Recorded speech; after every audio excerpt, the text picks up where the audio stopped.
नमस्कार, आप सभी का विज डेवलपर्स यूट्यूब चैनल पर स्वागत है। आपने हमसे सॉफ्टवेयर लिया हुआ है, इसीलिए आप ये वाली वीडियो देख पा रहे हैं। तो जब आपने सॉफ्टवेयर लिया तो यहाँ पर जैसे आप डैशबोर्ड में देखते हैं तो आपकी सारी एंट्रीज जो होंगी वो जीरो होंगी, ब्लैंक पड़ा हुआ होगा पूरा सॉफ्टवेयर।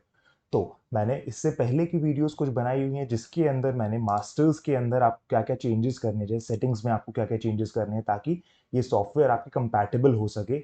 जितने भी प्रिंट आउट्स हो रहे हैं या फिर जो भी चीज़ें हो रही हैं वो हमारी कंपनी के अकॉर्डिंगली निकले। तो वो सारी एंट्रीज आपने देख रखी हैं, अगर नहीं देखी हैं तो डिस्क्रिप्शन के अंदर वो लिंक दी हुई है, आप उस पर क्लिक करके वो वीडियो ज़रूर देखें। नेक्स्ट मैंने बताया था कि सीरीज़ हमें कैसे सेट करनी है, जैसे कि आपका जो कस्टमर बनेगा, आपके एजेंट्स या फिर एम्प्लॉय बनेंगे, तो उसमें क्या क्या प्रीफिक्स और सफिक्स आपको लगाने हैं। साथ ही साथ आप अगर एप्लीकेशन सीरीज़ अपनी कुछ यूनिक नाम देना चाहते हैं उसको, तो वो कैसे सेट करना है, तो ये सारा चीज़ मैंने सीरीज़ वाले वीडियो के अंदर बनाया हुआ है, तो आप उनको देख सकते हैं। ये दोनों चीज़ें क्रिएट करने के बाद अब जब मैं अगर डैशबोर्ड पे देखूँ तो मेरा जो बैंक वाला पैसा है, जो मेरा टोटल बैलेंस है वो खाली अभी भी है।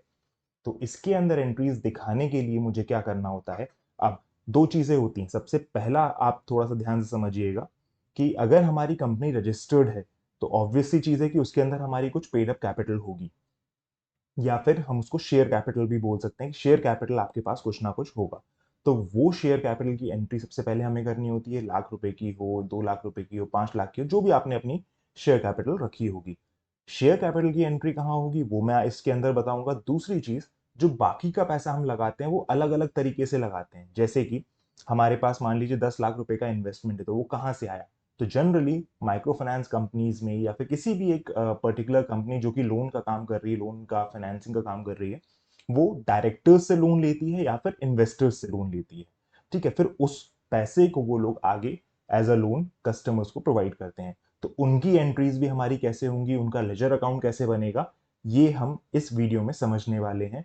तो प्लीज इसको ध्यान से समझिएगा, क्योंकि अगर हमने कुछ भी गड़बड़ इसके अंदर करी लेजर अकाउंट के अंदर, तो मेरे साल के अंत में जब मेरा इसमें से ट्रायल बैलेंस निकलेगा तो वो गलत आएगा। तो मेक श्योर कि आप इस चीज को ढंग से समझें। अगर फिर भी कोई इशू आता है तो फील फ्री टू कॉल मी।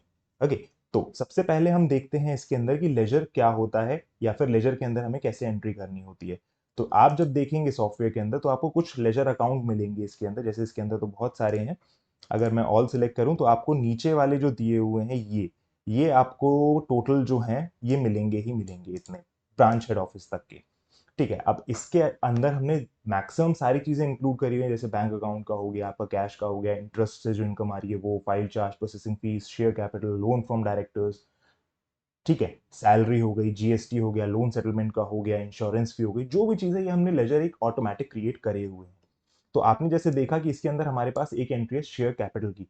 तो मेरे पास ये जो एंट्री है, ये जो लेजर अकाउंट है बाय डिफॉल्ट बना हुआ है। तो इसके लिए हम एंट्री कहाँ करते हैं, इसके लिए आप दो जगह जा सकते हैं। सबसे पहला तो आप स्क्रॉल डाउन करके वाउचर एंट्रीज के अंदर रिसीट के अंदर क्लिक कर सकते हैं कि ये पैसा हम रिसीव कर रहे हैं। तो रिसीव में आप यहां से जा सकते हैं। अदरवाइज ऊपर जो अपने पास ये आइकन्स आपको दिखा रहा है, यहां से भी आप डायरेक्टली रिसीट पे जा सकते हैं। रिसीट पे गए, हमने ब्रांच सेलेक्ट करी क्योंकि बाय डिफॉल्ट हमारी एक ही ब्रांच होगी, हेड ऑफिस। मैंने हेड ऑफिस सेलेक्ट किया। मेरा डेबिट अकाउंट क्या है कि मैं बैंक में ही, अब शेयर कैपिटल जो होती है वो बैंक में डाली जाती है। इन केस अगर आपने शेयर कैपिटल बैंक में नहीं डाली और आप कैश से दिखा रहे हैं तो वो कैश सिलेक्ट कर लेंगे। तो बैंक अकाउंट या कैश जो भी मोड हो हम वो सिलेक्ट करेंगे। नेक्स्ट है हमारा क्रेडिट अकाउंट कौन सा है, हम किस अकाउंट में पैसा ये ले रहे हैं। तो ये हमारा जाएगा आप शेयर कैपिटल के अंदर। अब आपकी एक कंपनी की अगर शेयर कैपिटल 1 लाख रुपए की थी, लेट सपोज, तो आपने यहाँ पर 1 लाख की एंट्री करी। यहाँ पर प्लस का जो आइकन आ रहा है यहाँ पर किया तो सबमिट हो गया। तो यहाँ पर आपको दिखाने लगेगा कि मेरा 1 लाख की एंट्री जो है वो हो गई है। इन केस कुछ गड़बड़ होती है तो आप इसको काट सकते हैं। ये हो गया जब अगर हमारी आज की डेट में ही हमने शेयर कैपिटल इसके अंदर इंक्लूड करा रखी है तो। इन केस नहीं कराई हुई है, बैक डेट में कुछ एंट्री है, तो आप यहाँ से ऊपर डेट वाला जो फंक्शन है यहाँ पर क्लिक करके वो पर्टिकुलर डेट सेलेक्ट कर सकते हैं। डेट सेलेक्ट करी, नरेशन में आप कुछ अगर डालना चाहते हैं अपनी सहूलियत के लिए तो वो रख सकते हैं, अदरवाइज इसको आप सेव कर देंगे। जैसे ही मैं इस एंट्री को सेव करूंगा तो आप हेड ऑफिस के अंदर इसको क्रॉस वेरीफाई कर सकते हैं। शेयर कैपिटल में देख लेता हूं, तो शेयर कैपिटल के अंदर आपकी सारी एंट्रीज आ गई। ध्यान रखिएगा, शेयर कैपिटल सिर्फ एक बार ही एंट्री होती है। अब क्योंकि एक डेमो वर्जन है, काफी क्लाइंट्स इसको यूज करते हैं, इसलिए हमें काफी सारे पेमेंट्स इसमें दिख रहे हैं। अदरवाइज शेयर कैपिटल की एंट्री सिर्फ और सिर्फ एक बार होती है, जो कि हमारी ये आज की डेट में हो गई है। आपने शेयर कैपिटल में एंट्री करी तो आपको अपने डैशबोर्ड पे जो कि खाली दिख रहा था, वहां पर आपके पास बैंक में, क्योंकि हमने ऐड किया था, तो 1 लाख रुपए यहां पर दिखाने लगेगा। तो इसका मतलब ये हुआ कि अगर आपने कोई और एंट्री नहीं भी करी है तो भी आप 1 लाख रुपए का बैंक ट्रांसफर के थ्रू लोन अप्रूव कर सकते हैं। ये हो गई हमारी सबसे पहली एंट्री।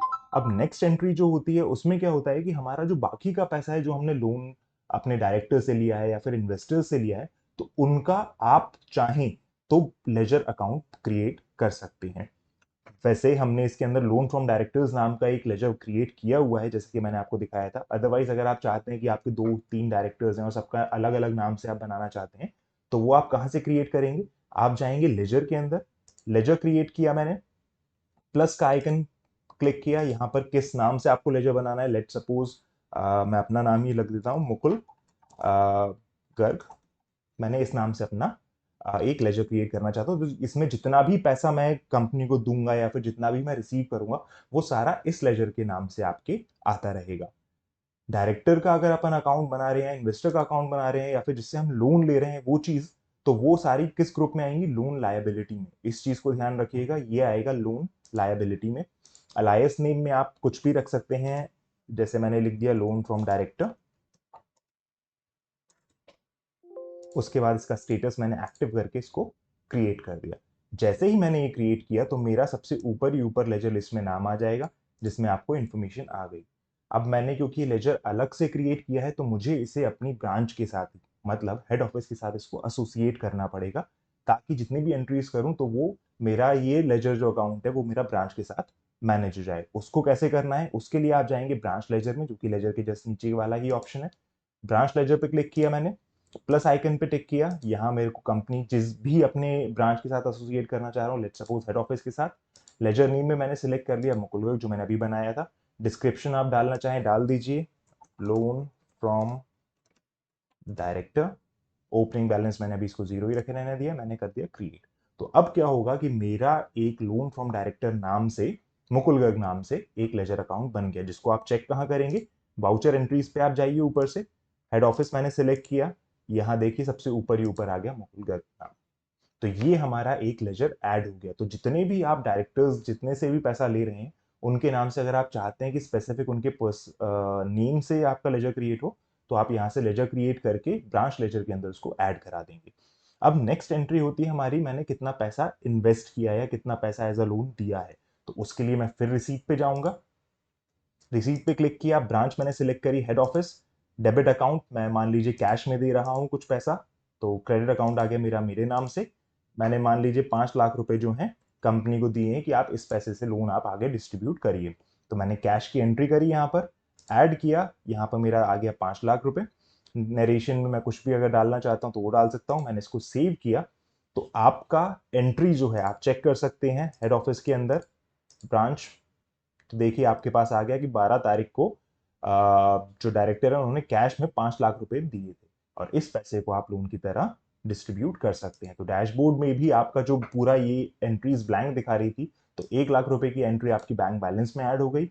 और जो टोटल बैलेंस है वो भी आप अगर इसको वीडियो को पीछे से और आगे आके देखेंगे, फिर से कंपेयर करेंगे, तो आपका यहाँ पर 5 लाख रुपए ऐड हो गया है।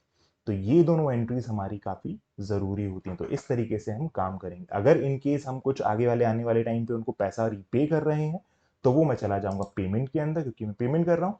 अब पेमेंट के अंदर मैंने सिलेक्ट कर लिया हेड ऑफिस, किस तरीके से पेमेंट कर रहा हूँ। मान लीजिए आप कंपनी ने प्रॉफिट वगैरह कर लिया, 6 महीने बीत गए हैं, अब मैं कैश में मुकुल जी को वापस पैसा कुछ दे रहा हूँ, तो मैं क्या करूँगा? कैश सिलेक्ट करूंगा, यहाँ पे एंट्री करी मैंने, और मान लीजिए 1 लाख रुपए मैंने उनको वापस कर दिए, ऐड किया।